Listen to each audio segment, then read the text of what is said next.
On பண்ணிட்டேன். 7ஆம் வகுப்பு கணிதம் முதல் பருவத்தில் முழுக்களை ஏறு வரிசையில் எழுதுக. கொடுக்கப்பட்ட முழுக்களை, அதாவது 7 எண்கள் கொடுத்துருக்காங்க. முழுக்கள்னா என்னது? முழுக்கள்னா மிகை எண்களும் குறை எண்களும் கொண்டது தான் முழுக்கள்.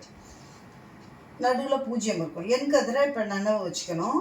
இந்த மிகை எண்களை பார்த்தீங்கன்னாக்கா வலதுகை புறமாக போக போக போக போக மதிப்பு கூடும். குறை எண்களை பார்த்தீங்கன்னா இந்த 0லிருந்து இடதுகை பக்கம் போக போக மதிப்பு குறையும். அதை நம்ம வச்சுக்கணும், மனசில் வச்சுக்கிட்டு இப்போ கொடுக்கப்பட்ட எண்களில் குறை எண்கள் எது எதுன்னு பார்க்கணும்.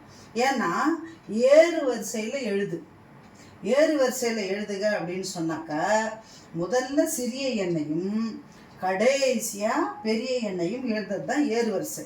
இப்போ படிக்கட்டில் ஏறுறோன்னு வச்சிங்களேன், முதல்ல சின்ன படிக்கட்டு இருக்கட்டும், அதுக்கு அடுத்தது கொஞ்சம் கொஞ்சம் கொஞ்சமாக போய் பெரிய படிக்கட்டு மேலே போகும். அதை நினப்பில் வச்சுக்கிட்டு நம்ம குறை எண்களை முதல்ல எழுதணும்.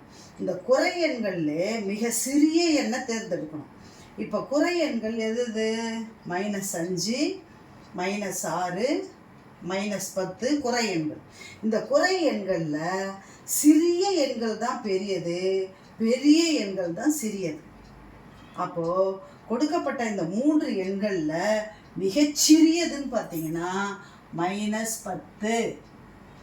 ஒரு எண்ணை போட்ட உடனே ஏறு வரிசையிலையோ இறங்க வரிசையிலையோ எழுதும்போது அதை அடிச்சிட்டிங்கன்னா உங்களுக்கு சுலபமாக இருக்கும்.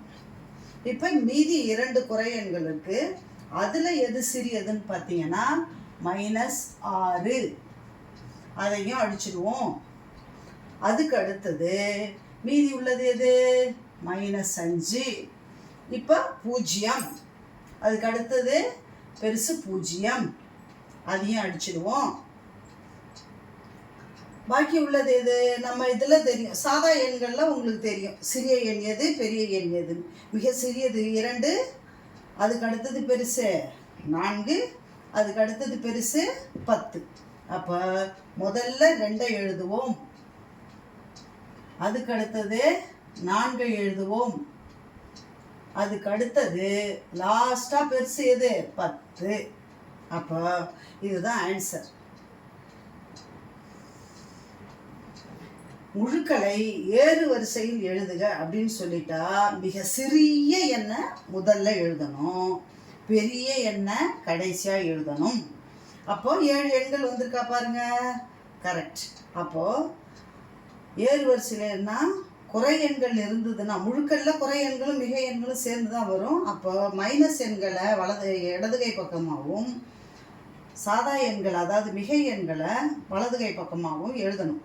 அதில் பெரியது சிறியது பார்த்து முதல்ல சிறியதும் அப்புறம் பெரியது எழுதுனீங்கன்னா ஏறு வரிசையில் அமைஞ்சிடும். தேங்க்யூ.